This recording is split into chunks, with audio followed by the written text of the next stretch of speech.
Salutare tuturor și bine ați revenit pe canalul Apex Motorsport News la un nou episod al podcastului Poveștile Motorsportului. Ca și la episodul precedent, alături de mine îi am pe Ionuț Timoftem. Salutare tuturor! Și Lucian Boroș. Salut, salutări! Ambii colegi de-ai mei în redacția Apex Motorsport News, Ionuț fiind chiar și unul dintre fondatorii acestui proiect. În acest episod o să vorbim despre testele de la Barcelona și implicit prima lună a anului 2026 în Formula 1 și de ce vreau să facem acest episod, mai ales că vorbim despre poveștile motorsportului, pentru că 2026, din punctul meu de vedere, reprezintă anul cele mai radicale, să spun așa, schimbări în Formula 1.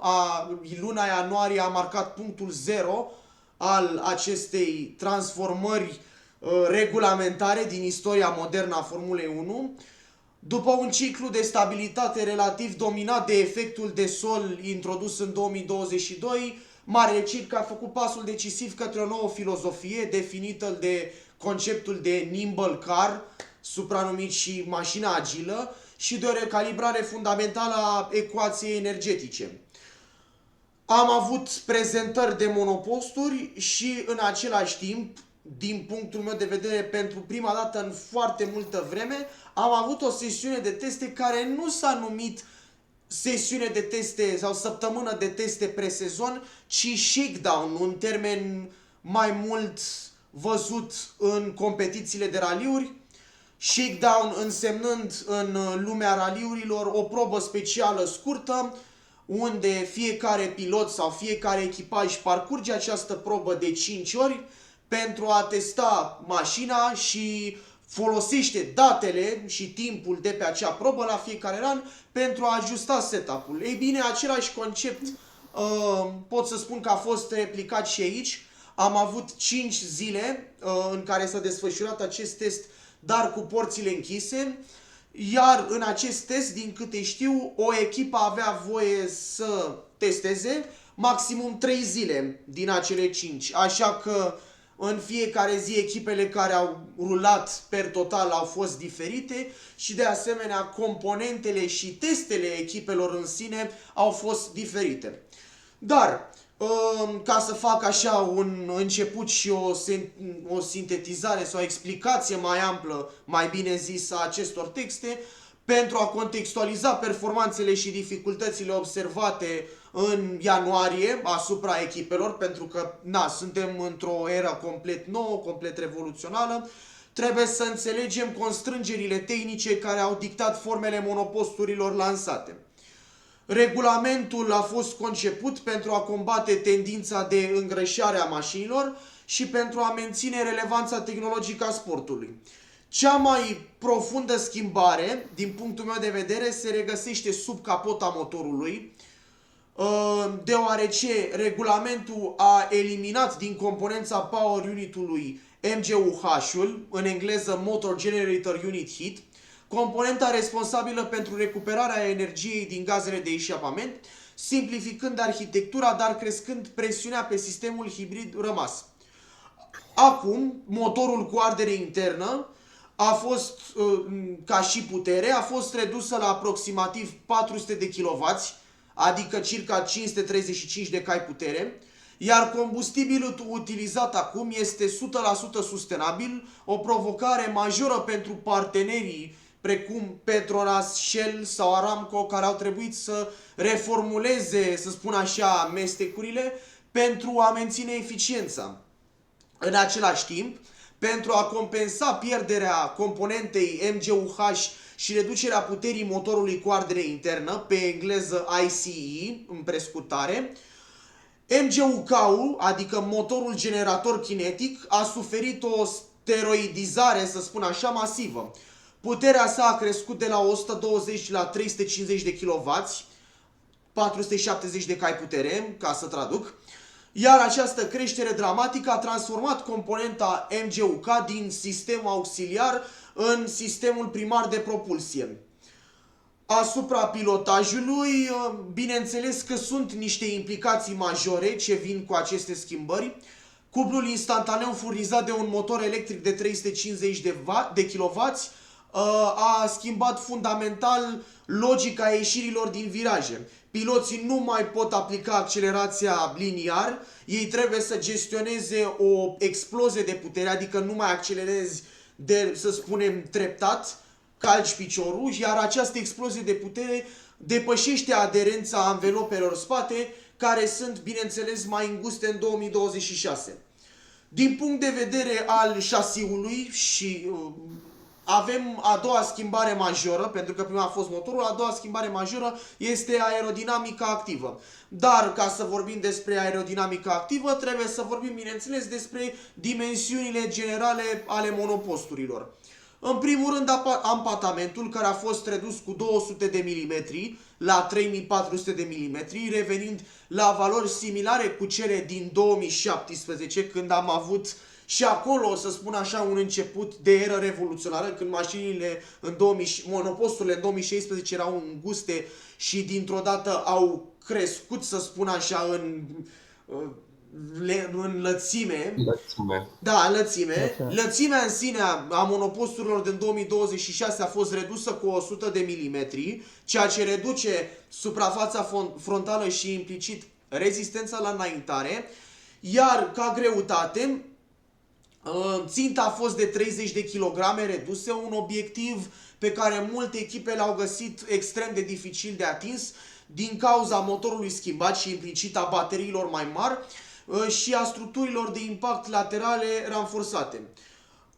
Aerodinamica activă înlocuiește sistemul DRS, Drag Reduction System, iar monoposturile operează acum în două moduri distincte.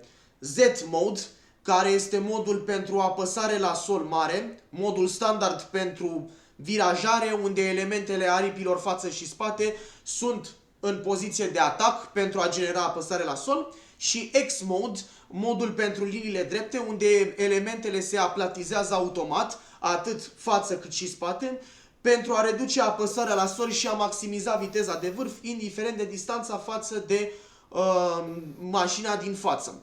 Acum, înainte să trec să vorbesc despre fiecare monopost în parte și zilele de testing, această era a început, din punctul meu de vedere, cu un scandal major între Mercedes, FIA și restul echipelor, datorită faptului că testele FIA, în ceea ce privește raportul de compresie geometric al motorului, erau efectuate în condiții de motor rece, nu motor în condiții de cursă, motor cald. Iar Mercedes a profitat de acest lucru și a venit, să spun așa, cu o metodă care să crească această compresie numai în momentul în care motorul este cald, deci numai în condiții de cursă, înapoi la 18:1, când regula impune strict ca motorul să aibă un raport de compresie geometric de 16:1. FIA, din punctul meu de vedere, a făcut această regulă pentru pentru a apropia monoposturile, deoarece, din câte știu, datorită inflației, a crescut budget cap-ul, să spun așa, iar, din păcate, pentru celelalte echipe, trucul pe care Mercedes l-a avut permitea o ardere mult mai eficientă. Amestecul carburant era exploatat la maxim, se genera un surplus de putere estimat la 10-15 kW în plus, adică 20 de cai putere, iar un avantaj de 20 de cai putere ar fi însemnat în medie 40 pe tur. Dar în același timp, singurul downside era că avantajul depindea numai de lungimea liniilor drepte, dar totuși nu e chiar un downside atât de mare pe cum este un game changer. În același timp, protestul împotriva acestei tehnologii a Mercedes a fost condus de mai multe echipe printre care și cealaltă echipă care adoptase un truc similar, dar pare să nu-l fi exploatat, să spun așa, la fel de bine ca și Mercedes, și anume Red Bull. Pe lângă Red Bull, Red Bull a contribuit, să spun așa, la o super alianță formată din producătorii de power unit-uri, de motoare, Audi, Honda, Ferrari și ei, bineînțeles. Iar FIA recent, din câte știu, a venit la vreo câteva zile sau mai multe zile după ce eu, și o să fac o declarație mai subiectivă, eu am publicat un articol pe Apex Motorsport News unde am vorbit despre acest lucru. La câteva zile a venit și FIA cu o declarație oficială, dar mai indirectă, pe social media, unde au spus că vor să încurajeze, să spun așa, respectarea regulamentului și close racing-ul and all of that stuff. Dar să lăsăm asta, să spun așa, la o parte și să vorbim puțin despre monoposturile lansate. Dacă tot am vorbit despre Red Bull mai devreme, Red Bull a fost împreună cu Visa Cash App Racing Bulls, echipa soră, au fost cele două echipe care și-au prezentat primele monoposturile într-o ceremonie în Detroit, în statul Michigan, din Statele Unite ale Americii. Red Bull RB22 a venit cu o mașină cu sidepod-uri extrem de sculptate și a indicat o încredere majoră, de fapt nu numai Red Bull, ci și Vicar Balbele au indicat o încredere majoră în parteneriatul cu Ford pentru power unit-uri, din câte știu, la fel postat pe pagina noastră de Instagram, la care puteți să ne urmăriți, apexmotorsportnews.ro. Visa Cash App Racing Bulls a fost chiar primul monopost prezentat oficial care a și rulat pe un circuit în condiții de Media Day, de Filming Day la Imola, acolo unde Liam Lawson a testat prima oară și după care a fost, din câte știu, și nu neapărat un accident, dar și o ieșire în decor. Al doilea monopost prezentat a fost Audi R26, care din punct de vedere tehnic a prezentat sidepod-uri voluminoase și un motor propriu care are cerințe de răcire ridicare, din punctul meu de vedere fiind chiar o trăsătură comună pentru producătorii aflați la început de drum în Marele Circ. Jonathan Whitley, noul șef al echipei, probabil că toți îl știți de la Red Bull, acum la Audi, a subliniat că obiectivul pentru 2026 este fiabilitatea și urcarea în clasament. După care am avut lansarea Mercedes W17, mai întâi lansarea monopostului și apoi, după testul de la Barcelona, dacă nu mă înșel, prezentarea oficială și declarațiile piloților și ale lui Toto Wolff. Pe lângă trucul de la motor, Mercedes a venit cu o inovație la aripa față, unde pilonii lasului erau atașați de al doilea element al aripii, nu de planul principal, ce permite o gestionare mai curată a fluxului de aer către podea și maximizează efectul aerodinamicii active, iar nasul prezenta o mică fantă între logourile sponsorilor destinată răcirii electronicii sau a pilotului. După Mercedes, Ferrari a prezentat monopostul și a și rulat în aceeași zi pe circuitul propriu, să spun așa, circuitul Fiorano de la Maranello. Monopostul a păstrat filozofia in-wash a sidepodurilor, dar adaptată la lățimea redusă a șasiului, un detaliu cheie fiind chiar fanta semnificativă în caroseria inferioară, în zona difuzorului, un mouse hole, fantă menită să energizeze fluxul de aer într-o zonă critică pentru generarea apăsării. Ferrari a trecut la o configurație push-rod, atât pe față cât și pe spate, aliniindu-se chiar cu tendința impusă de Red Bull pentru a elibera spațiu aerodinamic în zona difuzorului. La o zi după Ferrari a venit și monopostul Alpine cu o soluție ingenioasă la mecanismul de aerodinamică activă, mecanism pe care, dacă, de exemplu, pentru că astăzi filmăm în data de 11 februarie, dacă ați văzut și în sesiunea de teste de astăzi de la Bahrain, ca să fac un pic de paranteză, în loc de simpla deschidere a aripii spate mobile, întreaga structură a aripii părea să colapseze, adică să nu mai facă așa, ci să meargă în spate cu totul, sau, bineînțeles, să-și reducă profilul pe liniile drepte, minimizând dramatic suprafața frontală. Iar această interpretare agresivă a X-modului a ridicat sprâncene în rândul rivalilor, fiind, să zic așa, într-o zonă gri a regulamentului. După asta am avut monopostul Aston Martin. Aston Martin prima oară a venit cu monopostul la Barcelona, fără niciun livery, cu un livery negru.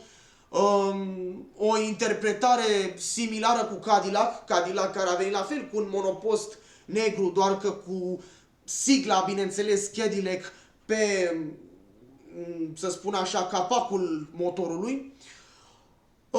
Multă lume a spus că monopostul proiectat de Adrian Newey pentru echipa din Silverstone este o operă de artă cu sideboard-uri extrem de înguste și o suspensie sofisticată. Iar din punctul meu de vedere, prezentarea celor de la Aston Martin a lăsat puțin de dorit, pentru că multă lume și-ar fi dorit să vadă monopostul în sine, nu doar livery-ul, și multe echipe au optat în prezentările sale să spun așa, să prezinte doar livery-ul. Acum, ca să trecem la shakedown-ul de la Barcelona, care a fost un test, să spun așa, atipic. A fost un test cu porțile închise, fără o transmisie oficială la televizor și fără accesul majorității presei, numai presa, să spun așa, cea mai apropiată de Formula 1 a fost lăsată să fie pe circuit. Au fost chiar postări pe Twitter /X unde diversi fani, să spun așa, care au încercat să se infiltreze, cum vedeți pe YouTube, compilații de la oameni precum Bozi, care merg pe circuite să filmeze în secret shakedown-urile monoposturilor sau ale mașinilor de competiții. Fanii nu au fost lăsați să treacă de o rază, dacă nu mă înșel, de 200 sau 300 de metri chiar de circuit. Ceva inimaginabil. Dar, ca să vorbim în general despre testing și să spun așa, în prima zi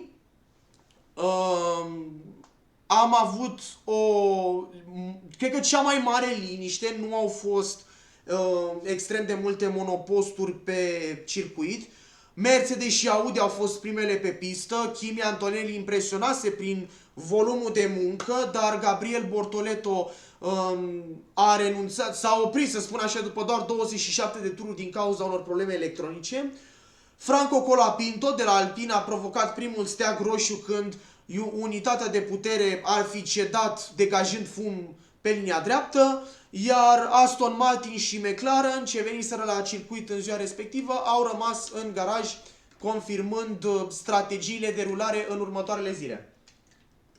Da, și la fel nici Ferrari nu a participat în prima zi, iar cumva marii pierzători ai acestei prime sesiuni au fost cei de la Williams, care nu au reușit să vină deloc, din cauza că monopostul nu ar fi trecut de testele de impact, așa numitele crash test în limba engleză, și asta a dus la o reconstrucție cumva a șasiului, iar prin vocea lui James Vowles, acum monopostul Williams ar fi cu vreo 20 de kilograme mai greu peste limita de greutate admisă, dacă am reținut bine cifra. Oricum. Da, a fost așa la început, astea au fost zvonurile și după, ci că oficial ar fi fost doar 4 kg peste minim. Ok. În apropiere de Bahrain, bineînțeles. Dar dacă e să vorbim acum de contextul Barcelona și, să spunem așa, prologul acestui test, da, ce ai spus tu are, să spun așa, informația are dreptatea ei, pentru că n-au fost destule zvonuri, dar Vauls și Williams ar fi infirmat aceste zvonuri și ar fi spus că monopostul e doar cu 4 kg mai greu. Bun. Da. Da, oricum, pentru mine, testele acestea reprezintă într-adevăr o schimbare. Poate aș asemăna-o cu cea din 2006, când s-a trecut de la motoare V10 la motoare V8, cumva ca impact, și mă bucur să văd o creștere a numărului de constructori de pe grilă. Ok, am pierdut Renault-ul, adică unitatea de propulsie Renault, nu o să mai avem motoare pe grilă anul acesta, dar avem Audi, este și a 11 echipă Cadillac și atunci în 2006 am avut o 11 echipă în persoana lui Super Aguri, care era echipa a doua celor de la Honda. Și la fel ca și atunci sunt multe necunoscute, dar care pot deveni niște avantaje. Adică și atunci se spunea că odată cu trecerea de la motoare V10 la V8 mașinile o să piardă din putere, însă au compensat foarte mult aerodinamic. Acum e puțin invers. Se dorește să reducă așa impactul aerodinamic dat de era ground effect prin niște unități de propulsie mult mai importante, să zic așa, cu care să conteze mai mult. Aici, ok, ne putem gândi la 2014, dar diferența este că atunci era hibridă, când a început ea, bine, era hibridă pe care o știam noi. Mă uitam o statistică interesantă, că ai menționat și tu diferențele de cai putere și de kilowați. Procentual vorbind, până acum, motorul termic conta în proporție de 84% și unitatea electrică de 16%. Acum doar 53% mai este motorul termic și 47% unitate electrică. Deci s-a ajuns la aproape o paritate, aproape o simetrie în importanța hibridă, să zic așa. Și dacă atunci mari motoriști fuseseră cumva alungați, bine, fuseseră alungați de la criza din 2009, dar nici că și-au dorit să mai revină. Practic, prin Audi acum avem primul nou motorist pe grilă după o perioadă destul de îndelungată. Ok, a revenit și Fordul în asocierea cu Red Bull.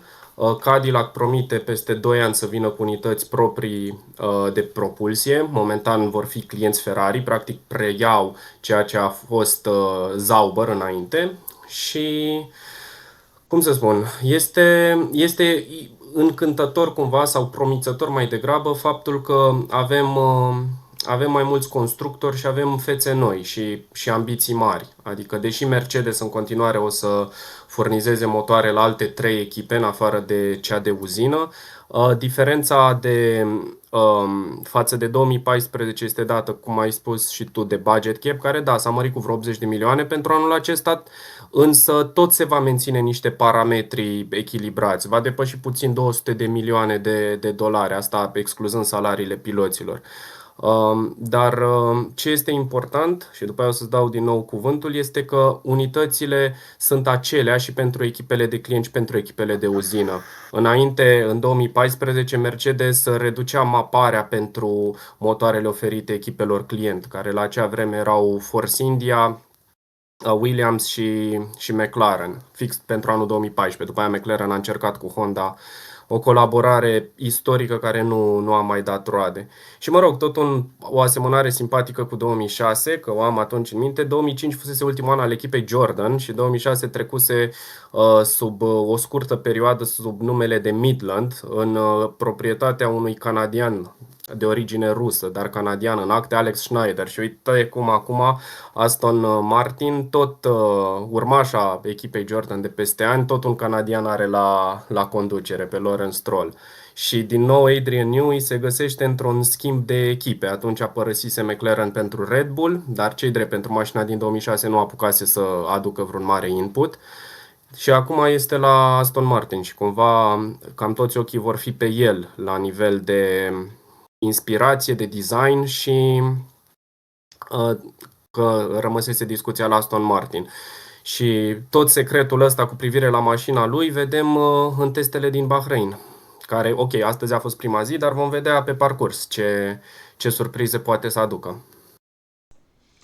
Bun, revenind la, bineînțeles, testele de la Barcelona, în ziua a doua, vremea a intervenit oferind echipajelor o oportunitate neașteptată de a testa pneurile de ploaie și, de asemenea, și vizibilitatea.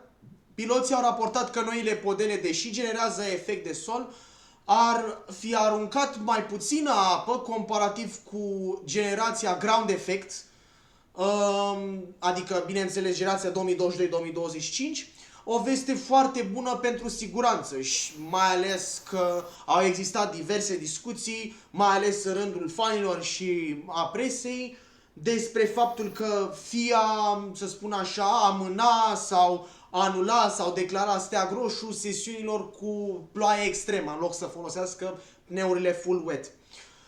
De asemenea, în ziua a doua am avut parte de primul accident major. Tânărul Isaac Hadjar, înlocuitorul, să spun așa, al lui Yuki Tsunoda la Red Bull, a subestimat cuplul electric pe asfaltul umed și a lovit barierele la ieșirea din virajul 12, iar din câte știu, după această zi, Red Bull nu a mai rulat deloc, dacă nu mă Până în înșel. ziua 5-a. Sau până A în mai ziua rulat 5-a, cu Max da. Verstappen în ziua 5-a, da. Dar zilele 3 și 4 nu. Exact. În ziua a treia, McLaren a debutat cu monopostul MCL40 cu un livery de testing. Lando Norris stabilea timp competitivi foarte timpuriu în acea zi. Monopostul arăta o stabilitate mecanică excelentă, dar Oscar Piastri, din câte am înțeles, a avut o zi mai scurtă din cauza unei probleme la sistemul de alimentare. În același timp, Mercedes a rulat cu ambii piloți, ce au ocupat primele două poziții, George Russell și Kimi Antonelli, confirmând că, să spunem așa, în acel test, până acum, W17 rămânea monopostul de referință. În ziua a patra, să spun așa, am avut primul contact vizual și prima ieșire pe pistă a monopostului Aston Martin AMR 26. Monopostul ieșise pe pistă târziu, iar după doar 4 tururi, Fernando Alonso a fost forțat să oprească, iar problemele au fost localizate chiar la conexiunea dintre motorul Honda și sistemul de control electronic. Iar tot, dacă nu mă înșel, Adrian Newey fusese văzut discutând intens cu inginerii japonezi, fiind vizibil nemulțumit de ce s-a întâmplat. Bineînțeles, să vii cu un monopost nou și după doar 4 tururi să te retragi nu era o veste bună. Iar Lewis Hamilton de la Ferrari a avut un moment vicios în virajul 10, pierzând spatele la frânare. Iar analizele au sugerat o problemă de tranziție a balanței de frânare în momentul dezactivării aerodinamicii active, sugerând faptul că nici frânarea nu mai este cum era în era ground effect. Iar în ultima zi a fost, bineînțeles, și ultima strigare, așa cum ai spus și tu, Lucian, și îți mulțumesc. Max Verstappen a revenit pe pistă după reparațiile la monopost, iar echipa a rulat, să spun așa, mai conservator, a rulat la distanță, lucru care s-a întâmplat chiar și astăzi la Bahrain, dacă nu mă înșel, Max Verstappen rulând 136 de tururi, bine, fiind singurul pilot din echipă rulând în ziua de astăzi. Dar în ziua a 5-a, la Barcelona, Lewis Hamilton știu că a mers cu pneuri soft, cele mai, cred că cei 5 chiar, și cu un rezervor aproape gol, a stabilit timpul de 1.16.348, fiind și cel mai bun al săptămânii, acest timp oferind, să spun așa, încredere majoră scuderiei. Acum, ca să analizez puțin personal ce s-a întâmplat la Barcelona, câștigătorul clar din punctul meu de vedere a fost monopostul Mercedes, care la acea vreme pare să fi interpretat perfect regulamentul, punctele forte fiind, bineînțeles, unitatea de putere, care gestiona foarte bine tranziția termic-electric, George Russell a raportat o livrare a puterii liniară și predictibilă, ceea ce este o veste enormă, mai ales după renunțarea la MGUH, iar Kimi Antonelli s-a adaptat rapid, Mercedes păstrând aceeași suspensie. Eu cel puțin consider că a făcut chestia asta și din cauza rezultatelor precare ale italianului atunci când au adus, să spun așa, ajustări la suspensie în mijlocul sezonului trecut, demonstrând că este pregătit în continuare pentru presiunea de a lupta, să spun așa, în top 5. Iar integrarea aerodinamicii active a fost robustă, fără vibrații care au fost mai degrabă observate la alte echipe. De asemenea, am văzut ca un challenger puternic și monopostul Ferrari. Hamilton a lăundat tendința supraviratoare a monopostului căruia îi permitea să vireze rapid, să rotească rapid volanul în virajele lente, iar trecerea la suspensie push rod a rezolvat problemele de, să spun așa, accesibilitate și a îmbunătățit fluxul aerodinamic. McLaren au venit și cu un monopost decent, MCL 40 a fost, să spun așa, rulat foarte jos, datorită faptului că nu a suferit oscilații verticale, iar Lando Norris chiar a menționat că monopostul are mai puțină aderență generală decât în 2025, dar consideră acest lucru mai distractiv datorită compensației puterii brute. În același timp, Aston Martin, să spun așa, așa cum am zis mai devreme, a fost o echipă care a plecat dezamăgită de la Barcelona, iar Audi, să spun așa, a petrecut, din câte știu, mai mult timp în garaj. Tu, Lucian, deja ai vorbit despre Williams, așa că nu o să mai menționez. Da, iar Aston Martin chiar a fost echipa cu cele mai puține tururi, din păcate, pentru ei la Barcelona. Audi și-a mai revenit, în principal prin Nico Hülkenberg, dar vreau să mai fac o completare cu FIA și cu restricțiile de circulație pe vreme udă. Asta este, din păcate, și o consecință a faptului că nu mai există o a treia mașină gata de curse, cum a existat ultimul sezon în 2007. Și parcă țin minte că Giancarlo Fisichella a folosit-o la Spa după ce în turul de formare i s-a stricat mașina. Era Alan Permain, inginerul său, cel care acum se ocupă de Racing Bulls. Și din cauza asta, practic, o stricăciune, mai ales că mașinile sunt foarte complexe, acum o stricăciune poate crea pagube mari pentru echipă, dar vedem că se mobilizează echipele, cum a fost cazul lui Sauber la Interlagos cu Bortoleto. Pentru că există materiale care să poată construi o a treia mașină, doar că a treia mașină nu este asamblată. Practic sunt folosite ca piese de schimb. Iar da, în ceea ce îi privește pe Audi, sunt așteptări mari de la ei, adică cu toate problemele acestea de început, baza este formată, adică este un tunel de vânt foarte performant la Hinwil, construit încă de dinainte de colaborarea cu BMW, încă de când Sauber era cu Petronas ca sponsor principal. Și în acest cuplu Jonathan Whitley cu Mattia Binotto mi se pare foarte, foarte bun. Adică e puțin așa în miniatură un soi de Zac Brown cu Andrea Stella. Adică o combinație de asta și inginerească, dar și bună pe parte de PR și de relații cu sponsorii.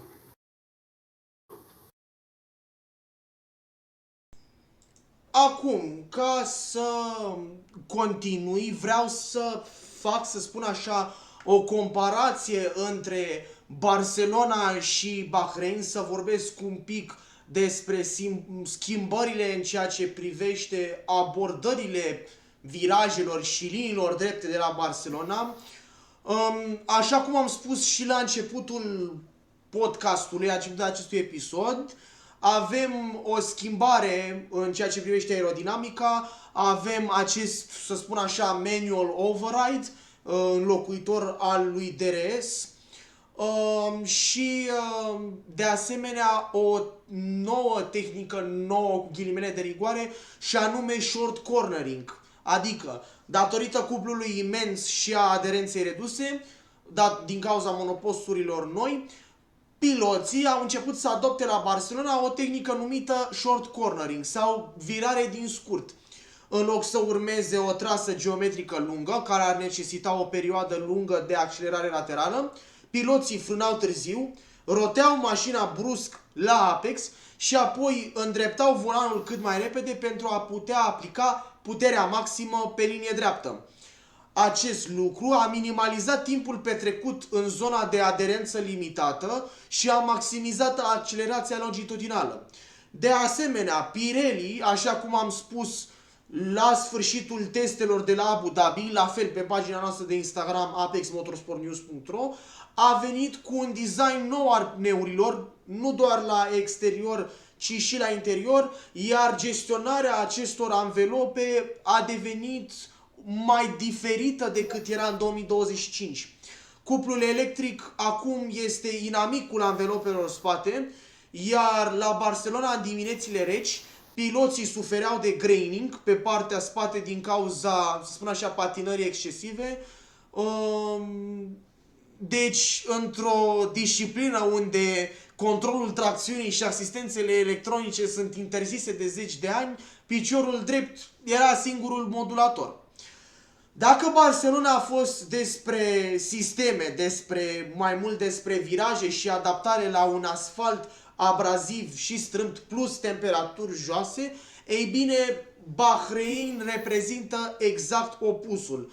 Testele din Bahrein de săptămâna aceasta, din nou, filmând în data de 11 februarie și de săptămâna viitoare, reprezintă un test suprem în ceea ce privește termicul și anduranța.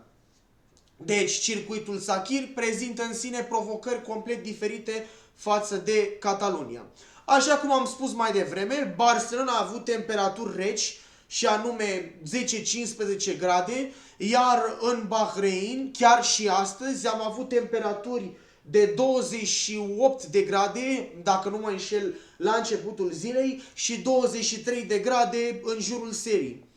Ce înseamnă acest lucru? Echipele cu, să spun așa, aerodinamică agresivă, cu sideboard-uri agresive, cum ar fi Red Bull sau Mercedes, vor afla dacă au subdimensionat radiatoarele, unde supraîncălzirea bateriei duce la intrarea în derating, adică limitare de putere, ceea ce poate costa zecimi sau chiar secunde pe tur.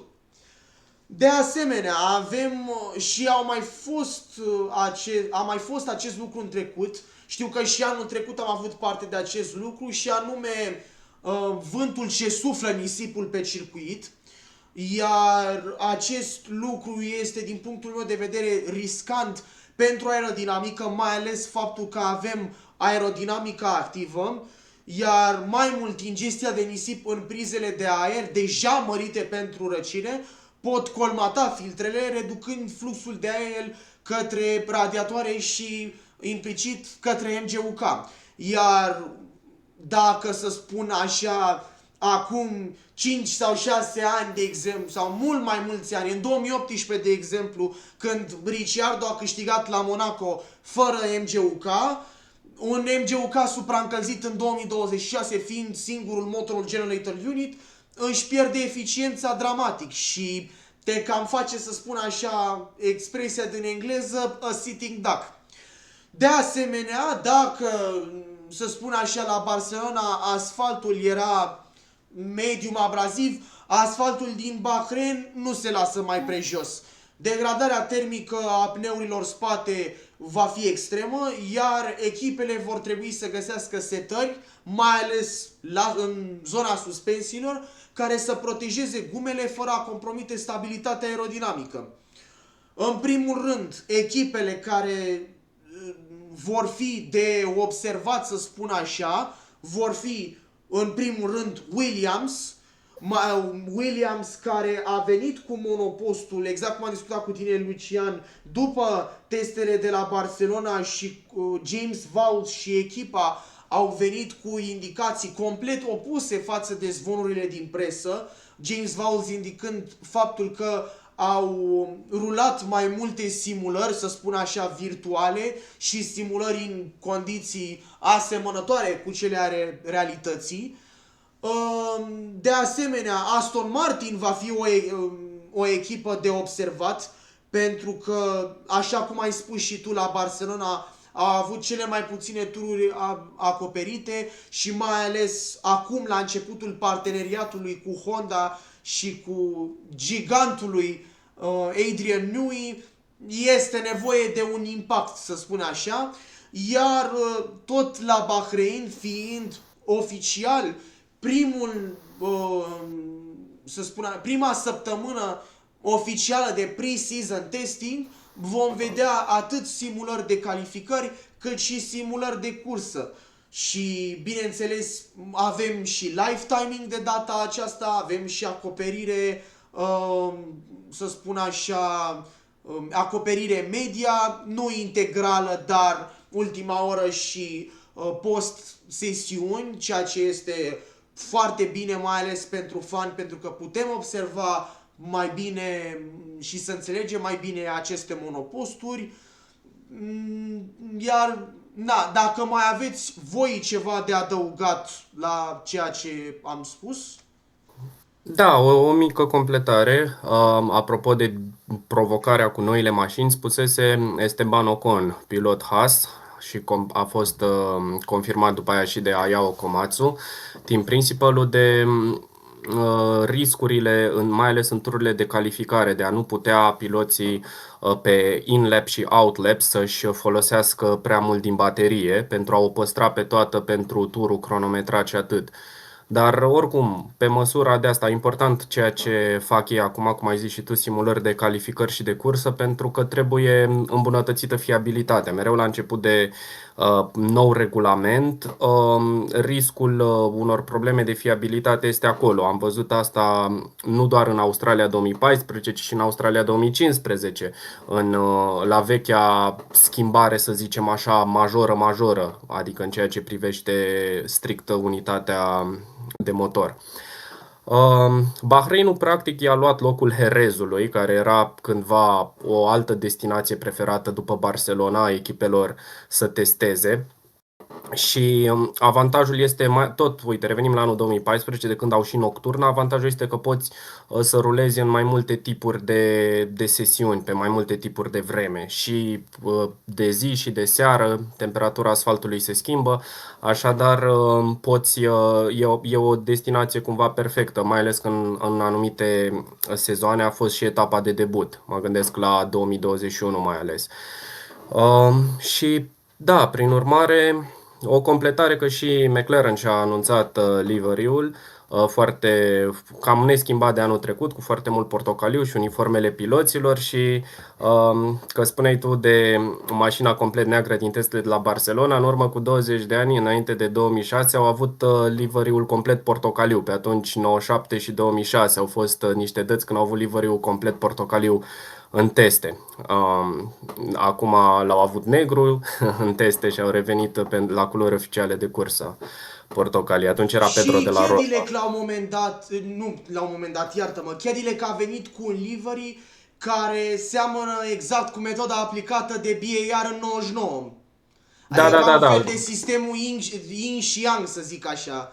Le lipsește fermoarul pe mijloc, cum l-a avut barul 99. Da, sunt și acolo. Cel care este team principal la Cadillac, îmi scapă acum numele său, dar oricum i-am văzut numele recent, pentru că și el anunță că susține protestul cumva împotriva Mercedes. Este un tip, a fost și la podcastul High Performance, unul deținut de Jake, cred că Humphrey îl cheamă sau ceva, care a colaborat pentru BBC în 2009 alături de David Coulthard și Eddie Jordan ca broadcaster, ca prezentator, și cam toate podcastul lui cu oameni din lumea Formulei 1, nu doar piloți, ci și ingineri, sunt foarte bune. Și pe scurt, team principalul la Cadillac nu e străin de Formula 1, a mai fost la Virgin sau Manor Marussia, cum se numea pe timpuri, care erau unii din Koda și Grilei, și cu siguranță Cadillacul o să poată să facă mult mai mult la ce resurse au și la ce ambiții au decât alte echipe new entry care sub o formă sau alta nu au reușit să și confirme pe termen lung. Deci, da, ținem pumnii la toate echipele să-și rezolve problemele de fiabilitate și să putem avea spectacol. Deși testele niciodată nu vor decurge liniștit. Întotdeauna o să apară ceva neprevăzut. O paranteză la ce ați spus voi și ca să-mi spun și eu părerea, deși ați acoperit subiectul foarte bine. Am avut simulări de cursă și la Barcelona, am avut simulări de calificări și aici pot menționa chiar turul lui Lewis Hamilton reușit pe finalul sesiunii, acel cel mai rapid tur care a încântat fanii. De asemenea, și voi ați vorbit foarte mult pe tema asta, schimbările actuale de regulament din 2026 sunt cele mai importante schimbări de regulament din 2014 încoace, când am trecut la era hibridă. Ați menționat că apantamentul este redus, că sunt reduse dimensiunile monopostului, că există un balans între motorul termic și motorul electric, ați precizat și din punct de vedere al procentului. De asemenea, ați menționat și dificultățile pe care Williams le-a avut în sesiunile de teste de la Barcelona, însă că astăzi este 11 februarie, așa cum a zis și voi, și astăzi filmăm acest episod. Williams a reușit să rezolve problemele legate de fiabilitate și a reușit și evident probleme de fiabilitate care au fost legate de crash test și în Bahrain a reușit să fie echipa care a realizat cele mai multe tururi, 145 de tururi astăzi, deci peste numărul de tururi realizat de Max Verstappen. Nu este nicio tragedie în faptul că nu au reușit să acopere acest shakedown de la Barcelona. Ar fi putut avea probleme mult mai grave dacă nu reușeau, de exemplu, să treacă de crash test și ar fi putut repeta situația celor de la McLaren în 2003 cu acel monopost construit de Adrian Newey care nu a respectat cerințele regulamentului, iar echipa McLaren a fost nevoită să utilizeze monopostul din 2002 și cu acel monopost din 2002 Kimi Räikkönen a reușit probabil cel mai bun sezon din cariera sa, bătându-se la titlu până în ultima etapă și cu un sistem de punctaj care a venit în favoarea lui. Acel sistem de punctaj a fost proaspăt schimbat în 2003. De asemenea, spre deosebire de acum câteva decenii în urmă, 2-3 decenii, de exemplu la începutul anilor 90, sesiunile de teste din zilele noastre nu mai au relevanța pe care aveau atunci, pentru că am zis, cred că și în episodul trecut, la începutul anilor 90, de exemplu, timpii reușiți în teste erau similar cu timpii reușiți în cursă. Și aici menționam cazul Imola și timpii obținuți în sesiunea din martie 94 și timpii obținuți în cursa fatidică de la Imola de pe 1 mai 1994.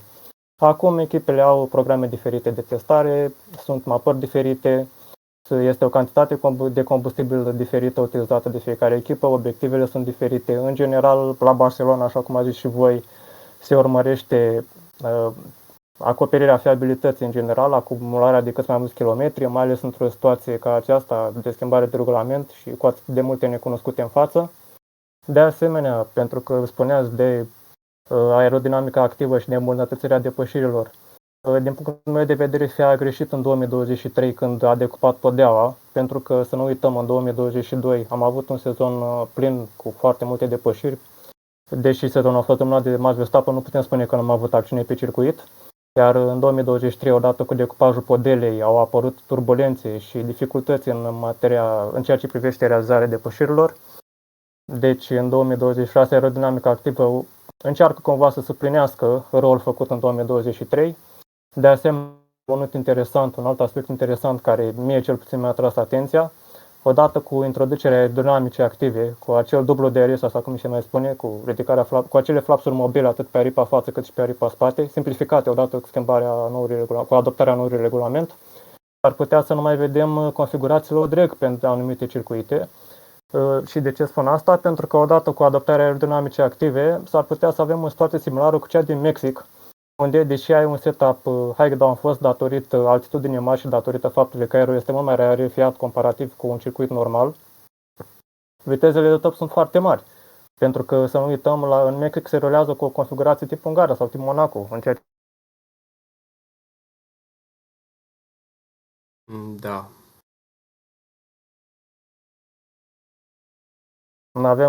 Avem un setup, va fi greu să avem un setup low downforce pentru că și comparăm cu situația din Mexic, pentru că în Mexic, datorită altitudinii mari și datorită aerului rarefiat, Echipele utilizează un setup high downforce și cu toate acestea vitezele de top sunt foarte mari. Să nu uităm viteza de top atinsă de Valtteri Bottas în 2016 la volanul acelui monopost Williams Mercedes, 372 de km/h, a atins atunci pilotul finlandez. Datorită aerodinamicii active, o situație similară vom avea și în acest an cu abordare high downforce în ceea ce privește setup-ul și cu viteze de top foarte mari, probabil cele mai mari viteze de top din istoria Formulei 1. Dacă este să ne uităm și pe datele pe care le avem la acest moment, pentru că la Barcelona, Isaac Hadjar a atins 357 de km/h și cu siguranță motorul nu a fost rulat la capacitate maximă și probabil a fost utilizat o configurație de cursă. Viteze pe care le vezi acum în motociclism, să spun așa, când exact, ai da. sistemul RHD pe linia dreaptă. De asemenea, spunea Lucian mai devreme despre 11 echipe pe grilă și despre faptul că pentru prima dată după mulți ani avem un nou motorist în persoana celor de la Audi. Ultima dată când am avut un nou motorist pe grilă, deși acel nou motorist, între ghilimele, deși mai fusese prezent în Formula 1, iar atunci în 2013 Honda a revenit după o pauză de câțiva ani și evident parteneriatul a reprezentat un eșec. Tot în 2016, un an mai târziu, în 2016, am avut 11 echipe pe grilă pentru ultima oară, prin debut americanilor de la Haas. Iar la finalul acelui sezon, datorită crizei financiare prin care a traversat Manor, Formula 1 a fost nevoită să rămână cu 10 echipe. Da, și ca o completare a fost o oportunitate ratată de Mercedes să ia Manor, pentru că le-a furnizat motoare. A fost o oportunitate ratată pentru a face din ea practic ce a făcut Red Bull din Toro Rosso, actuala Racing Bulls. Și ar fi fost bine, Mercedes avea cumva Williams unde să-și debuteze piloți, dar da, era păcat pentru că au fost singurii care au adus puncte, 2 puncte prin Jules Bianchi în 2014 și un punct prin Pascal Wehrlein în 2016, dintre echipele acelea micuțe care au debutat în 2010. Iar Bianchi ar fi obținut chiar 4 puncte la Monaco dacă nu primea acea penalizare pe finalul cursei. Cel mai bun rezultat din istoria lor. 5 secunde, da. 5 secunde, da. De asemenea, trebuie să salutăm și sosirea celor de la Audi în Formula 1, așa cum ați menționat și voi. Audi are o istorie impresionantă în istoria curselor, cel puțin în perioada interbelică, prin intermediul celor de la Auto Union, nume făcut celebru în istoria Grand Prix-urilor de către Bert Rosmaier și de către Tazio Nuvolari, iar victoria lui Tazio Nuvolari, pe care am menționat-o în episodul trecut, raportat la Villeneuve, la Nürburgring, este una dintre cele mai mari victorii din istoria Grand Prix-urilor. Audi va încerca cumva să repete povestea frumoasă din anii 30 și rivalitatea pe care au avut atunci cu Mercedes, pentru că în a doua jumătate a anilor 30 Audi și Mercedes au dominat clar lumea Grand Prix-urilor, fiind denumite aceste monoposturi și monștri mecanici al lui Hitler, pentru a evidenția într-o oarecare măsură avansul tehnologic pe care Germania îl avea la acel moment comparativ cu celelalte țări care produceau automobile și evident prin extensie monoposturi de curse. Avem 11 echipe, așa cum am spus și voi, avem și pe cei de la Cadillac, avem pentru prima dată după 10 ani 11 echipe pe grilă. Da, paranteză, Graham Loudon, i-am căutat, numele el este team principal în vârstă de 60 de ani și un om care are ambiții mari.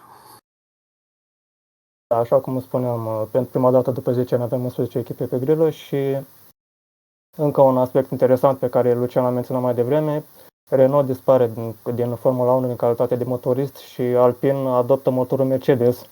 Dacă este să mă întreb pe mine care sunt pasionat de istoria curselor, să mă întrebați pe mine care sunt pasionat de istoria curselor, acest lucru este o umilință crasă pentru francezi, pentru că adoptă un power unit Mercedes și având în vedere că Renault a făcut atâtea lucruri frumoase în istoria Formulei 1. Să nu uităm, prima victorie a unui motor turbo în Formula 1, primul motor turbo în Formula 1, primul pole position obținut de un motor turbo în Formula 1. Să nu uităm, primul Grand Prix din istoria curselor a fost câștigat de un monopost, deși în propriu spus, de o mașină Renault condusă de maghiarul Ferenc. Deci Renault renunță la această moștenire și adoptă power unit-uri Mercedes, fac un pact cu germanii, fac un pact cu diavolul, ca să zic așa. O situație întâlnită, dar atunci se numeau Lotus, în 2015, al doilea sezon al epocii hibride, când au renunțat la motoare Renault pentru Mercedes. Da, echipa tot la Enstone, funcționa, dar nu era sub patronajul direct al Renault-ului, dar Inginerii de pe acolo au mai lucrat practic un an cu unitatea germană, deci cine a mai rămas pe acolo nu va fi chiar complet străin de asta. Și vreau să mai De fac și eu două asemenea, paranteze dacă nu vă deranjează.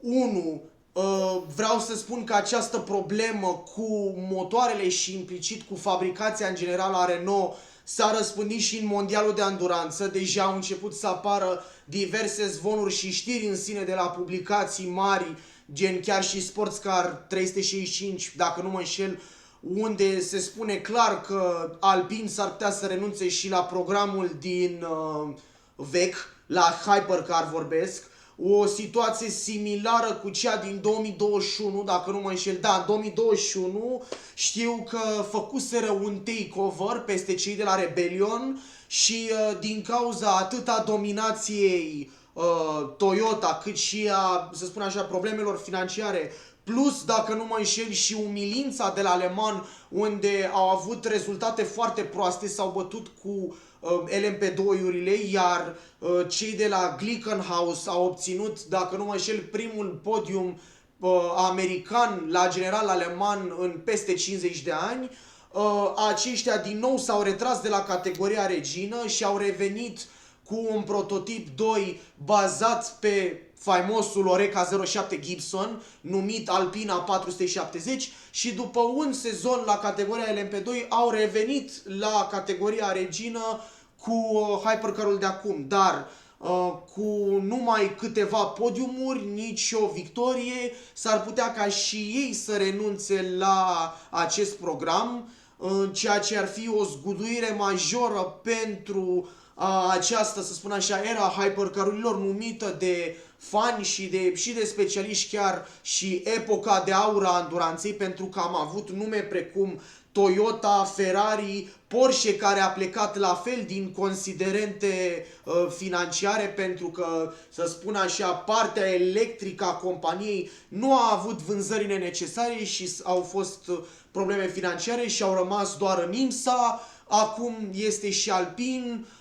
Au mai fost Glickenhaus la fel, au ieșit din cauza problemelor financiare și din cauza problemelor cu ajustarea balanței de performanță. Isota Fraschini, care la fel, tot un privateer care a fost, au testat un an de zile ca după să meargă doar jumătate de sezon și de la cota să spună pas. Asta una. Și doi, am vrut să fac o paranteză și la ce ai spus tu, Lucian, cu Graham Lowdon, pentru că recent Valtteri Bottas a realizat un interviu cu unul dintre fotografii principali al Formulei 1, dar îmi scapă cine e ca nume și chiar mi-e rușine de lucrul ăsta că îl aveam pe limbă, unde a spus că atmosfera în cadrul companiei Cadillac și în cadrul fabricii e una foarte bună. S-a mirat de faptul că există o comunicare perfectă între cele două headquarters-uri, pentru că Cadillac a decis să opereze cu în două destinații principale, una în SUA și una în Anglia.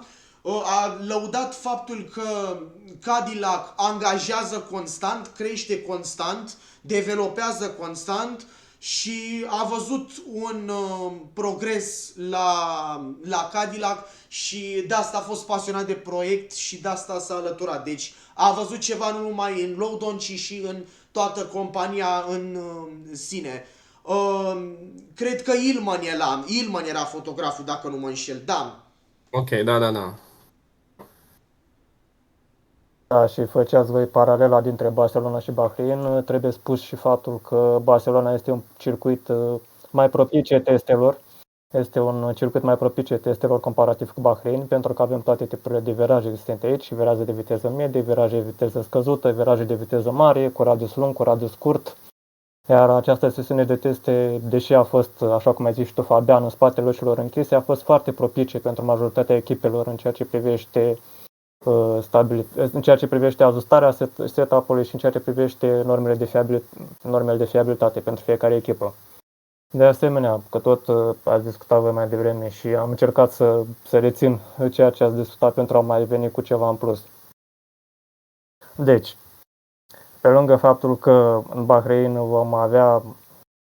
vom avea și condiții, și spunea Lucian mai devreme despre prima cursă nocturnă care s-a desfășurat aici în 2014 și Vom avea astfel mai multe condiții în care monoposturile vor putea fi testate, ceea ce este foarte important, având în vedere ceea ce spuneai tu, Fabian, despre componenta electrică a unității hibride, MGUK. Deci vom avea echipele care nu au reușit să testeze foarte mult la Barcelona și aici în speță spuneam despre Williams, spuneam despre Aston Martin, despre acel concept revoluționar pe care Adrian Newey, sau cel puțin așa se speculează, l-a adus la Barcelona și despre care spunea că va fi total diferit în prima etapă din Australia și oricum în presă s-a tot discutat despre faptul că Aston Martin va aduce mai multe specificații de monopost pe parcursul sezonului, deci vom avea un monopost Aston Martin total diferit la jumătatea sezonului și un monopost Aston Martin radicalizat la finalul sezonului. Deci aceste echipe vor avea timp să testeze în Bahrain, în cadrul celor 2 sesiuni de teste, lucrurile pe care nu au reușit să le facă la Barcelona. De asemenea, în ceea ce privește McLaren și spuneați voi mai devreme despre acel livery aproape identic existent la lansare, McLaren pleacă cu o misiune dificilă în 2026 pentru că trebuie să-și apere campionatele câștigate în 2025, trebuie să-și apere campionatele într-o nouă epocă, într-o nouă eră, la o schimbare de regulament. Iar aici McLaren poate intra pe o pantă fie de apărare a titlurilor, și aici pot menționa cazul Mercedes în 2017, fie pe o pantă descendentă care s-a tot întâlnit de-a lungul istoriei și voi menționa doar câteva aspecte sau câteva sezoane în care am avut schimbări de regulament, iar echipele care au câștigat titlul în sezonul precedent nu au reușit să se ridice la înălțimea așteptărilor. Și voi începe chiar din anii 60, voi începe cu anul 1961 în ceea ce privește Cooper.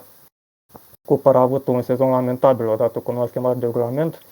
Trecem apoi la 1966 în cazul Lotus, când capacitatea motorului a fost dublată și Lotus a avut în acel an un sezon dezastruos, deși clar că a măturat competiția în 1965 și a avut unul dintre cele mai dominante sezoane din istorie. Mergem apoi la Lotus în 1971, când am avut câteva schimbări de regulament și din nou Lotus nu a reușit să se ridice la înălțimea așteptărilor. De asemenea, avem cazul Williams din 1994, când au fost interzise sistemele electronice, a fost redus împatamentul monopostului, dimensiunile pneurilor, ceva similar cu ce se întâmplă în prezent, în ceea ce privește dimensiunile monopostului și dimensiunile pneurilor, plus interzicerea sistemelor electronice, iar Williams nu a reușit decât să câștige titlul la constructor și și-a pierdut cel mai emblematic pilot pe care l-a avut la echipă în persoana lui Ayrton Senna. De asemenea, Williams avea să repete această performanță în ghilimele negative în 1998, când odată cu schimbarea regulamentului și introducerea pneurilor cu striații, echipa nu a reușit să se ridice la nivelul așteptărilor și a terminat campionatul în spatele celor de la McLaren și de la Ferrari. De asemenea, avem sezonul 2005 în ceea ce privește pe Ferrari, atunci când s-a introdus acel regulament oarecum stupid de la startul sezonului, regulament care interzicea schimbul de pneuri pe durata curselor, iar această regulă a lovit în plin în ceea ce privește echipa italiană, în ceea ce privește căruțul cabrat. De asemenea, au mai fost și alte schimbări, nu a fost doar schimbarea referitoare la pneuri, au mai fost schimbări legate de dimensiunea aripii față, de faptul că aripa față a fost ridicată, de faptul că aripa spate a fost împinsă în față, de faptul că a fost modificată și dimensiunea difuzorului, iar Ferrari a trebuit să modifice cutia de viteze, iar acest lucru a necesitat timp și nu a mai avut timp să lucreze la suspensia spate, iar acest lucru i-a penalizat și nu a mai putut să se bată pentru titlul mondial. De asemenea, avem și cazul 2009 cu McLaren și cu Ferrari, forțele principale care s-au luptat la titlul în 2008. McLaren a avut nevoie de jumătate de sezon până și-a revenit, până au introdus acel upgrade de la Nürburgring care a rezolvat problemele la endplate. Și de asemenea și Ferrari a fost nevoită să dezvolte un nou tip de suspensie favorabil lui Kimi Raikkonen după accidentul lui Felipe Massa din Ungaria și abia de atunci Ferrari a început și ea să miște, cel puțin în persoana finlandezului.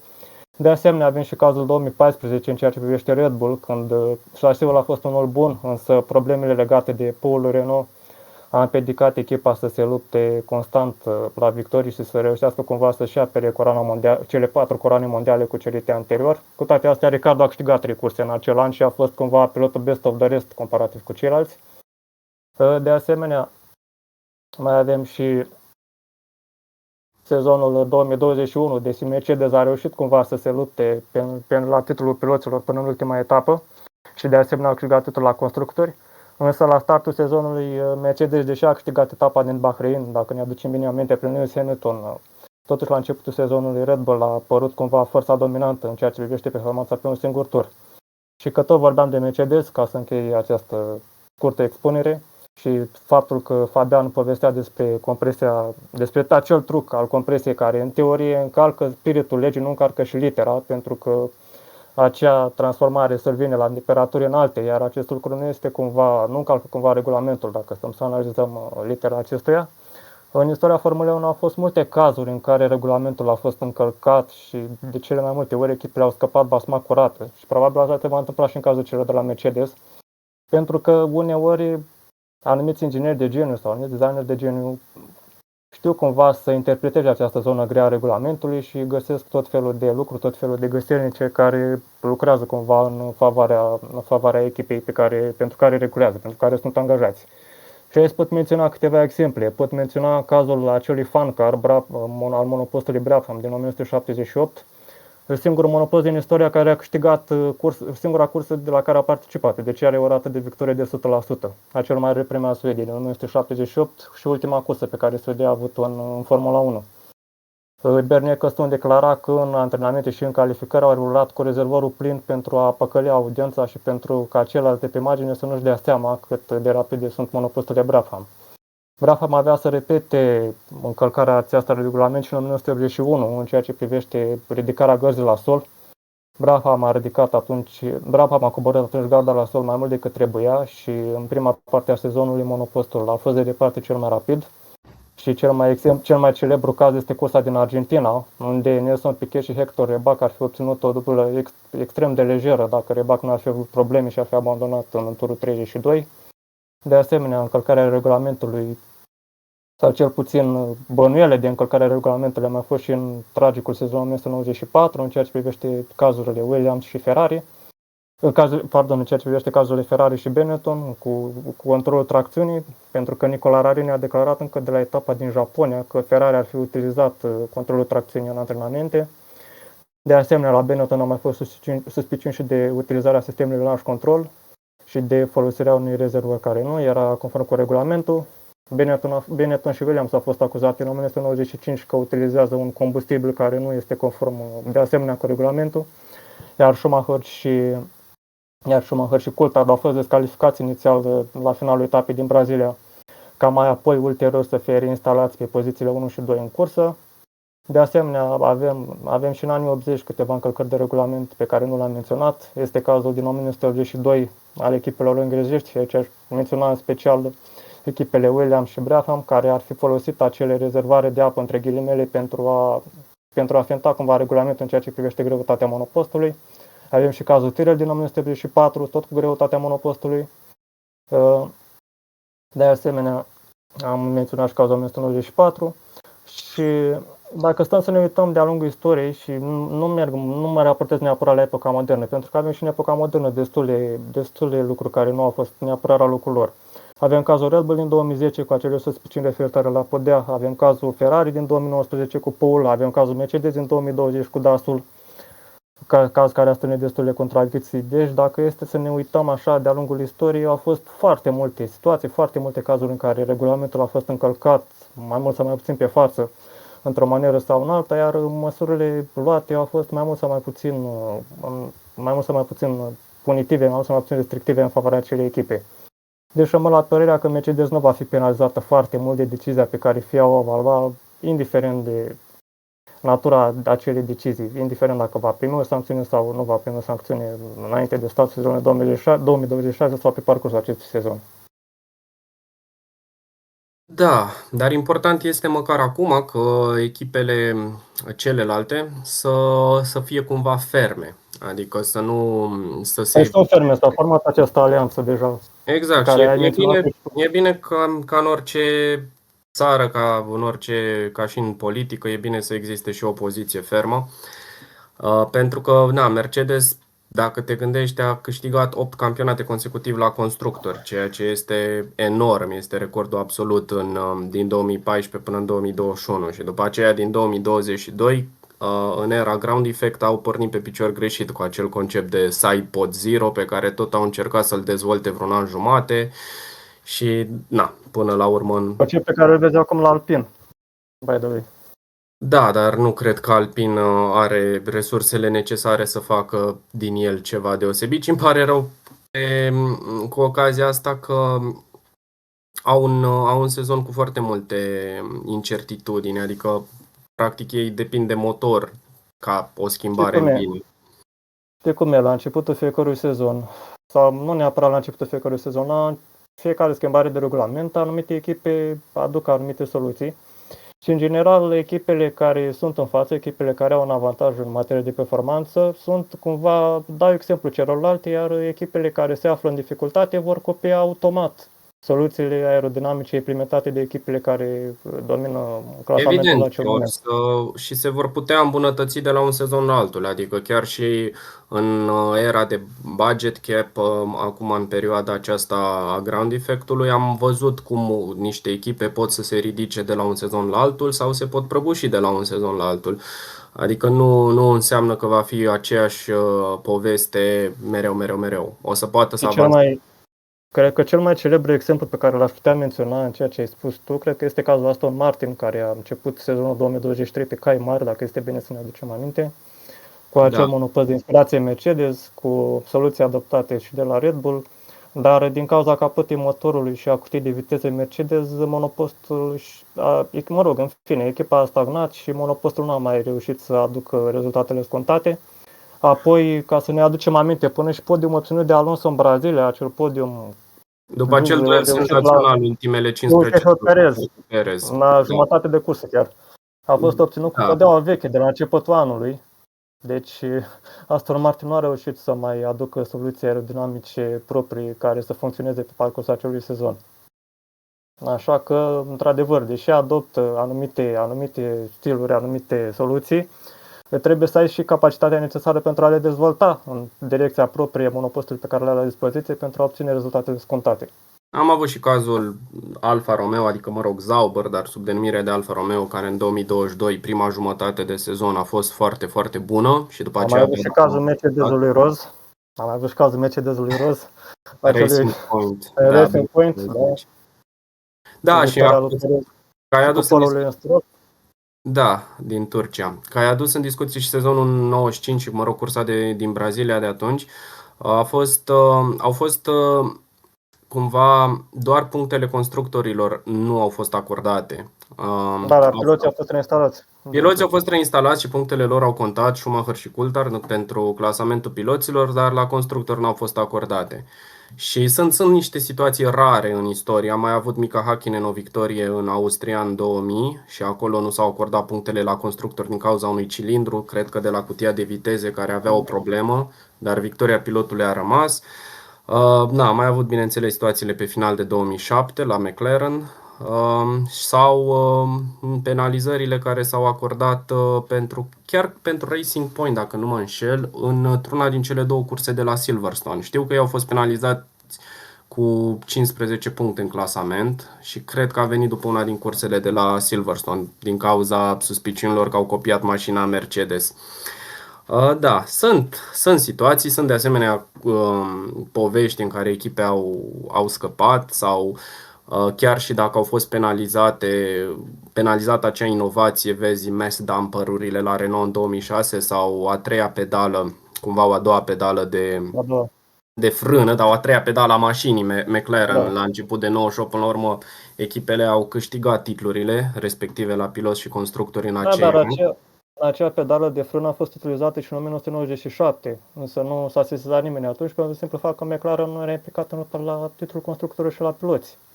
Da. Odată ce a avut succes cu ea în 1998 a fost interzisă. Pentru că Renault l-a utilizat și în 2005. Trebuie să precizăm acest lucru, pentru că a fost introdus pe R25. Dar cumva trebuie menționat și că în acei ani inovațiile tehnologice erau mai mult interzise dacă erau într-o competiție împotriva Ferrari și Michael Schumacher. Adică cine încerca să îi învingă prin mijloace mai în zona gri a regulamentului, imediat era taxat. Dar, altă eră, alte povești. Și acum, din punctul ăsta de vedere pare un pic mai multă transparența în ceea ce privește. Cred că Liberty și FIA, cu toate controversele de rigoare, reușesc să păstreze sau încearcă să păstreze Formula 1 pe o direcție, cum ar spune în limba engleză, să navigheze în direcția corectă. Dacă ne gândim că precedenta schimbare de regulament a dus și la o pierdere masivă a audiențelor. Lumea nu a fost deloc încântată de epoca de început hibridă, cum arătau mașinile și mai ales cum sunau motoarele în 2014. Asta i-a și grăbit plecarea, debarcarea lui Bernie Ecclestone la final de 2016 și tot ceea ce a încercat ulterior FIA și introducerea de budget cap pentru a reduce distanța dintre prima și ultima, să spun așa, și să atragă din nou motoriști să vină, pentru că erau doar, cum ai spus și tu, Ferrari, Mercedes, Honda și Renault. Acum au venit Ford, a plecat Renault, dar a venit Ford, a venit Audi. Mai sunt discuții să vină Cadillac cu propria unitate și încet, încet să avem din nou cumva o grilă în care orice echipă să aibă șanse măcar la un top 5, dacă nu la un podium de-a lungul unui sezon. Dar rămâne de văzut.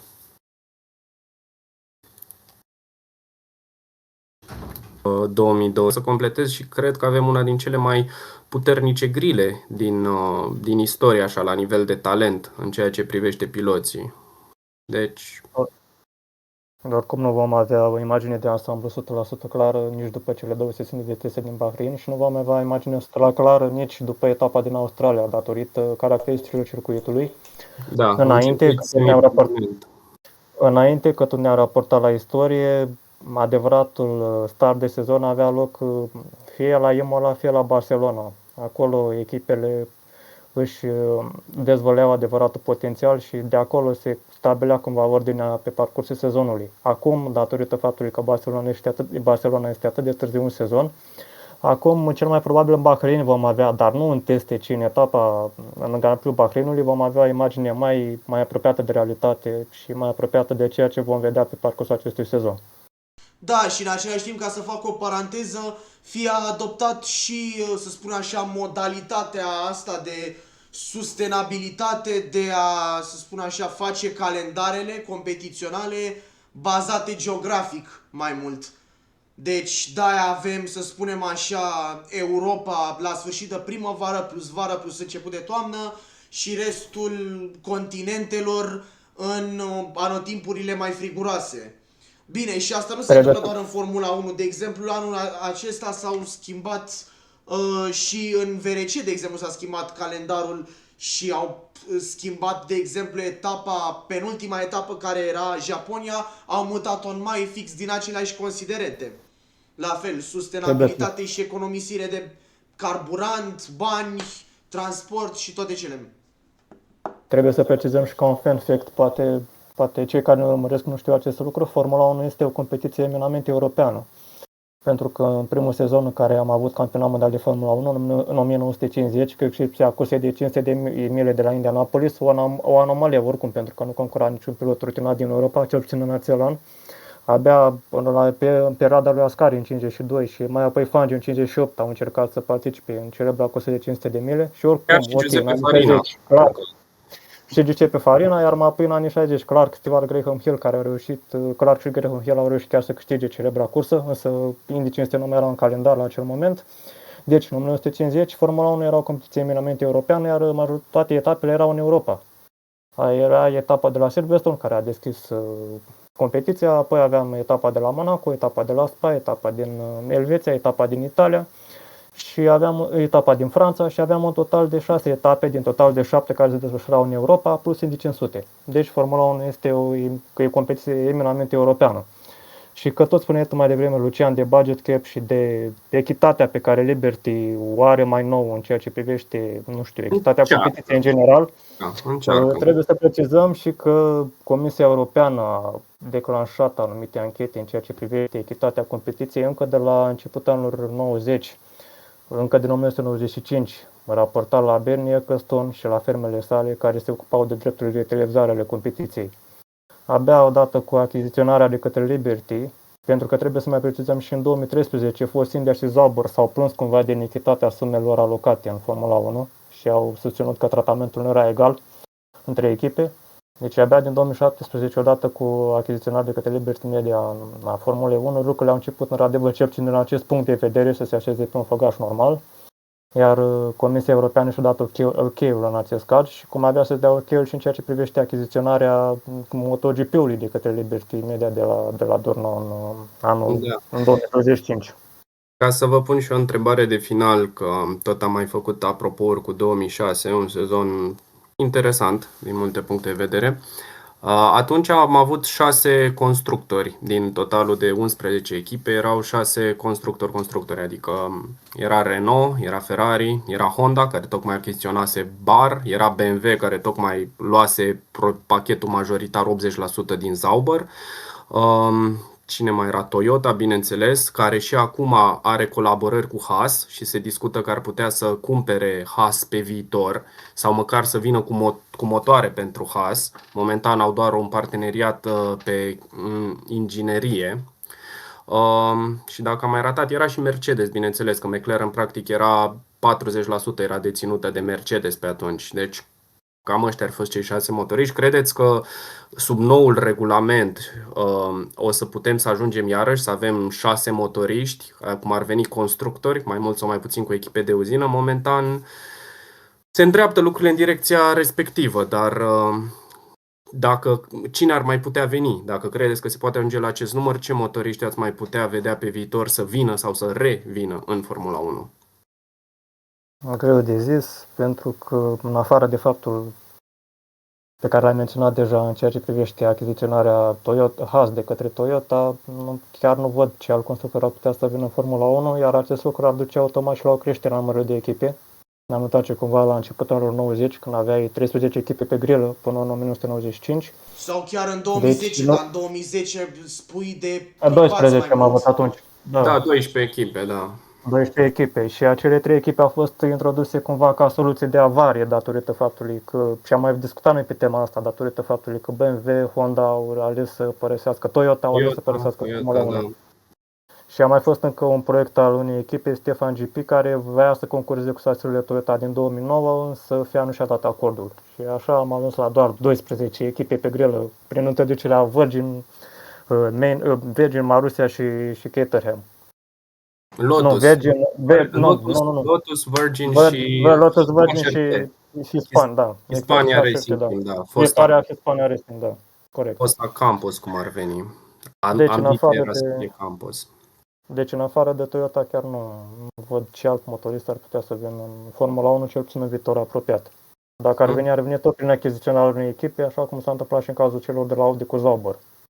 Da, asta pare cumva calea cea mai sigură, pentru că nici Cadillac nu s-ar fi băgat dacă nu ar fi fost cumva primii pași făcuți de familia Andretti, de Mario și Michael Andretti, care au o echipă în IndyCar și pentru care o să piloteze, ca să fac o mică temă și pe chestia asta, o mică paralelă, da, Will Power, dublu campion în IndyCar cu Penske, un pilot Penske de vreo 15 ani sau ceva, s-a mutat acum pe finalul carierei la echipa Andretti, fix în locul lui Colton Herta, care a venit în Formula 2 în încercarea de a-și acumula punctele necesare pentru licență și cine știe dacă le va obține, va fi la high-tech, dacă le va obține și va fi eligibil, ar putea să devină pilot Cadillac peste un an sau poate peste 2, depinde și de cum vor performa Valtteri Bottas și Sergio Perez. Și pilot american de la Alexander Rossi încoace. A fost și Logan Sargent. Și Logan Sargent. Da, dar acum am putea avea chiar un pilot american care să fi fost și în IndyCar înainte. Ceilalți veniseră cumva pe filiera europeană. Erau piloți în GP2 și Formula 2 la vremea respectivă. Da, auzi, și Patricio Ward este în continuare de ani buni în programul de testing al celor de la McLaren. Și mai vine în teste post-sezon, dar și în programul de piloți tineri, cu acele 2 sesiuni obligatorie în timpul sezonului, de FP1, da, în Mexic mai ales, el fiind mexican, deși are nume de irlandez, el e mexican și da, Cred că este și... ca să fac o paranteză, singurul lucru care stă în calea gloriei mexicanului în IndyCar e Palou. Atât. E singurul. În rest, am văzut, chiar mi se pare un pilot foarte talentat, dar Palou e în altă ligă în IndyCar și se vede diferența asta între pilotajul european din punctul meu de vedere și pilotajul american, sau mai bine spus celor mai mediocri care au rămas la nivelul respectiv. Da. James Hunt nu vedea cu bun IndyCar încă din anii 90, iar la acel moment IndyCar-ul era la apogeul existenței sale. Când seria era comparată chiar cu Formula 1, Mansell a venit în IndyCar, Senna a testat în monopod Penske la finalul lui 1992.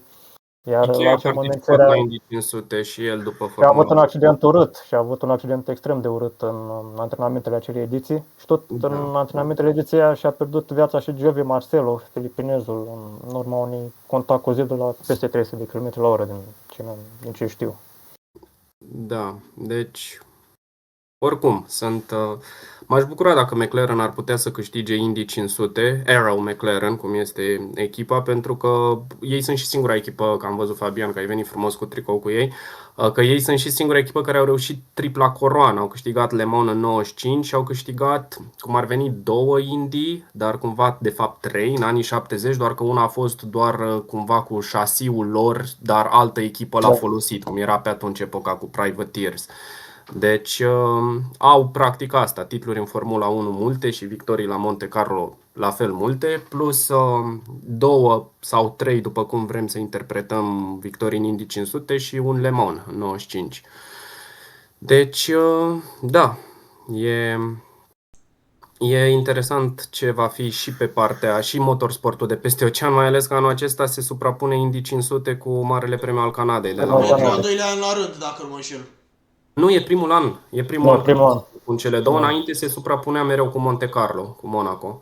Acum... A existat o discuție și despre mutarea orei de start a etapei din Canada, dar nu s-a mai pus în practică. Și ca să zic așa, să fiu de acord cu ce a zis Ionuț în ceea ce privește dacă să mai vină alte echipe în Formula 1, păi deja suntem într-o oarecare criză economică și criză de echipe și aici vorbesc și de echipe de uzină și de echipe private, pentru că am spus mai devreme de cazurile Porsche și Alpine. Porsche, care chiar înainte ca Audi să-și facă oficial simțită prezența, a fost vehiculată ca fiind a 11-a echipă care ar veni în Formula 1. Iar Cadillac în același timp venea cu un succes în spate și cu experiență, pentru că a venit în numele General Motors, care deja are un oarecare succes atât în anduranța americană prin Corvette și Cadillac, cât și în anduranța mondială. Da, iar Porsche a avut discuții și cu Red Bull. Îmi aduc aminte. Atunci când se vehicula că Honda în pandemie, pe atunci urma să plece. Bun, ceea ce s-a întâmplat și nu prea, că au rămas ca proprietate intelectuală motoarele lor la Red Bull. Deci s-a construit divizia de powertrains. Iar Audi a încercat să cumpere McLaren sau cumva să intre pe piață, probabil cum intrase și Mercedes, cumpărând acțiuni la McLaren înainte de a li se spune nu și a se duce în Elveția. Da, apropo că vom avea, vreau să tare curios cum o să fie experimentul acesta cu 11 echipe, adică din 2016 nu l-am mai avut și pare o viață. Și de asemenea au mai fost discuții cu sistemul de punctaj, dacă nu cumva ar trebui date puncte până la primele 12 sau nu. Eu zic că momentan să vedem cum decurge cu primele 10. Bine, nu că am avea noi vreo putere de decizie, dar nu cred că până la 12 echipe ar fi o schimbare atât de relevantă, adică 10 din 20 era fix 50%, așa, 10 din 22 cumva teoretic mai puțin de 50% din grilă poate puncta într-o cursă. Dar ceea ce mi-aș dori și nu știu dacă se va putea întâmpla, mi-aș dori formatul pentru sprint, care are de la 8 la 1, să rămână primii 8 care punctează, dar să fie vechiul format din Formula 1 dintre 2003 și 2009, adică 10, 8, 6 și după aia 5, 4, 3, 2, 1. Mi-ar plăcea așa ca și pentru o cursă de sprint din cele 6 în sezon să fie așa sentimentul de 10 puncte pentru victorie. m-ar întoarce puțin în timp la vremea copilăriei. Da, și eu aș vrea personal să văd o diversitate, dacă se rămâne la acest sistem de punctaj, diversitate însemnând echipe și piloți diferiți care punctează, din punctul meu de vedere, să fie o luptă strânsă, pentru că, de exemplu, același lucru vedem și în mondialul de la Liure, acolo unde avem mai multe clase, dar în același timp sunt oameni diferiți care punctează, să spun așa, de la locul 6 în jos, pentru că există mai multe circumstanțe, retrageri, probleme, etc. Acum, revenind la Formula 1, noi o să avem această aerodinamică activă, aceste motoare schimbate, această promisiune de a compacta, să spun așa, cu ghilimelele de rigoare, și mai mult plutonul. Deci, e de văzut. Eu consider că dacă s-ar putea respecta cumva în continuare acest sistem de punctaj, cel mai bine s-ar respecta prin diversitatea oamenilor care ar puncta. Dar acest lucru să nu fie, de exemplu, cum este, din punctul meu de vedere, în mondialul de anduranță cu balanța performanței, unde, de exemplu, dacă cineva câștigă, să zic, 2-3 curse la rând, îl trimiți automat pe ultimul loc sau ceva de genul ăsta. Nu, să existe o luptă în ceea ce, mai ales acum cu bugetul crescut, să existe o luptă în ceea ce privește research and development-ul, să existe o luptă în ceea ce privește inovațiile, pentru că, la fel cum ați spus și voi, e bine să avem și o mică opoziție, e bine să avem și niște discuții, e bine să existe și niște tabere, e bine să existe și niște lupte în afara circuitului, să spun așa, pe cale legală, pentru echipe care ajung în zona gri sau la limita regulamentului. Dar asta ar face bine sportului, dar nu să punem doar fanii pe primul loc, ci să punem în sine și competiția, să aducem competiția la același nivel. Foarte bine spus. Corect.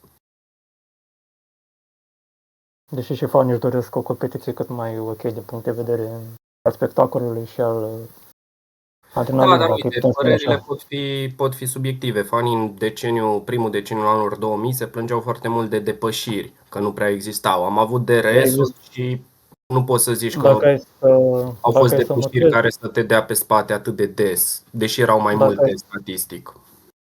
Acum, dacă să mă crezi, existau discuții referitoare la depășiri încă de la finalul anilor 70. Îmi imaginez că nu e lucru nou. Și despre faptul că noile generații de mașini cu efect de sol, datorită lor, se putea depăși mult mai greu decât înainte. Deci încă de la finalul anilor 70 existau discuții despre Monaco, despre depășiri, despre lipsa circuitelor de calitate, despre lipsa acțiunii și așa mai departe. Nu este niciun concept nou ceea ce vedem în prezent. Deși vremurile teoretic s-au schimbat.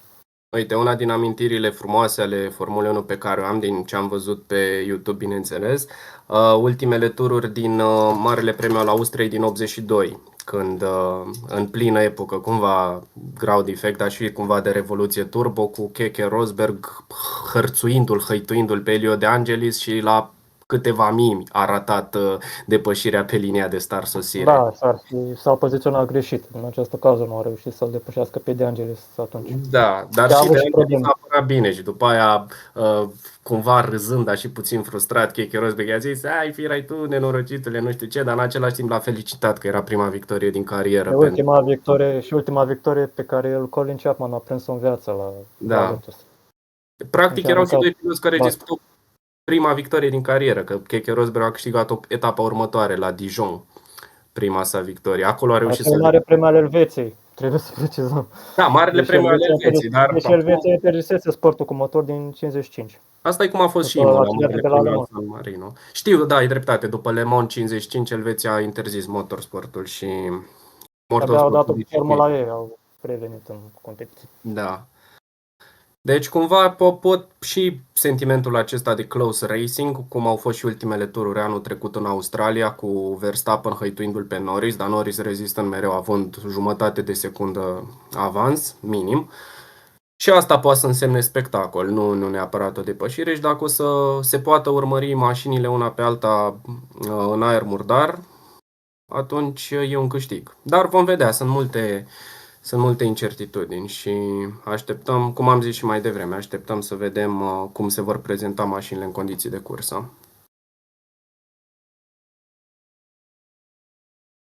Dacă mai vreți să adăugați ceva, eu, Ionuț, Fabian, sau putem wrap up the episode, cum zic englezii. Da, ne trage cortina. Da. Bun, dragilor, vă mulțumim pentru că ați ajuns la finalul acestui nou episod din emisiunea noastră, să spun așa, tip podcast, numită Poveștile Motorsportului, în care am vorbit despre prima, să spun așa, lună și jumătate a anului 2026 pentru Formula 1 și făcând contraste către trecut, să spun așa. Vă mulțumim și pentru suportul acordat la primul episod postat pe acest canal.